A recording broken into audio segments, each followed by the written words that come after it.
চাঁদপুরে স্ত্রী ও 2 সন্তান সহ নিখোঁজ স্বর্ণ ব্যবসায়ী পিন্টু দাসের এখনো কোনো খোঁজ পাওয়া যায়নি। তিনি নিখোঁজ নাকি নিরুদ্দেশ তা নিয়ে তৈরি হয়েছে ধোঁয়াশা, নাকি এর পেছনে অন্য কোনো কারণ রয়েছে সেটিও খতিয়ে দেখছে পুলিশ। তবে চাঁদপুর শহরের এসকে শিল্পালয়ের স্বত্বাধিকারী পিন্টু দাসের আড়াল হয়ে যাওয়া নিয়ে বেশ কয়েকটি বিষয় সামনে এসেছে। স্থানীয় ব্যবসায়ীরা বলছেন, ব্যবসা করতে গিয়ে ঋণগ্রস্ত হয়ে পড়েন পিন্টু দাস। তারা দাবি করেন এতে প্রায় সপ্তাহখানেক ধরে দোকান বন্ধ রাখেন পিন্টু দাস। পরে জানতে পারেন তার পুরো পরিবারের কোনো খোঁজ পাওয়া যাচ্ছে না। কথা আমার মনে হয় অনেকেই বলতেছে যে দেনাপানা জর্জরিত হওয়ার কারণে হয়তো বা সে নিজেই গা ঢাকা দিছে।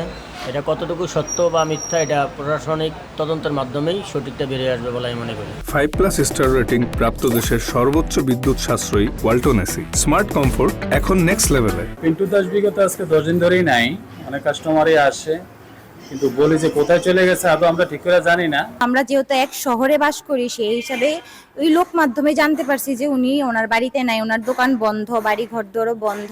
তাদের সন্ধান না পাওয়ায় টাকা ঋণ নেয়ার একটি অঙ্গীকারনামা সামনে এসেছে। সেখানে আবুল বারাকাত নামের একজনের কাছ থেকে 6 লাখ টাকা ধার নিয়ে অঙ্গীকারনামা দেন তার স্ত্রী রিমিদে। সেখানে কয়েকজন সাক্ষীর নামও রয়েছে। এদিকে রাসেল খান নামের এক ব্যক্তি পিন্টু দাসের বিরুদ্ধে চাঁদপুর সদর থানায় লিখিত অভিযোগ দিয়েছেন। তার অভিযোগ, পিন্টু দাসের কাছে 2.5 ভরি স্বর্ণ বন্ধক রাখলেও তা সঠিক সময়ে ফেরত দেয়নি। অভিযোগে বলা হয় 20 তারিখে স্বর্ণ ফেরত দেওয়ার কথা থাকলেও সেদিন থেকেই তাকে খুঁজে পাওয়া যায়নি। বাড়িতেও ঝুলছে তালা। এদিকে পিন্টুর বাড়ির মালিক রাসেল জানিয়েছেন, মাঝে মাঝেই পাওনাদাররা পিন্টু দাসের বাসায় আসতেন। পাওনাদার আসা শুরু করছে বৃহস্পতিবার সন্ধ্যার পর থেকে আর কি। ওই দিনই প্রথম একজন আসছে, এরপর এই 1 সপ্তাহ ধরে কয়েকজন আসছে আরো। এসব অভিযোগ সামনে রেখেই পিন্টু দাসকে খোঁজ করছে পুলিশ। চাঁদপুর জেলা পুলিশের অতিরিক্ত পুলিশ সুপার জানিয়েছেন, পিন্টু দাস সপরিবারে নিরুদ্দেশ হয়েছেন বলেই ধারণা তাদের। তবে খুব দ্রুতই সন্ধান পাওয়া যাবে বলেও আশ্বস্ত করেন তিনি। পিন্টু দাস নামে ব্যক্তি 4 পরিবারের সদস্য সহ নিখোঁজ 4 জন।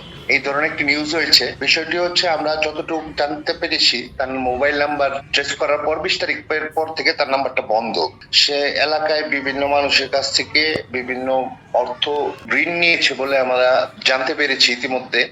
ঋণ নেওয়ার পর আমাদের প্রাথমিক ধারণা হচ্ছে সে আত্মগোপনে আছে।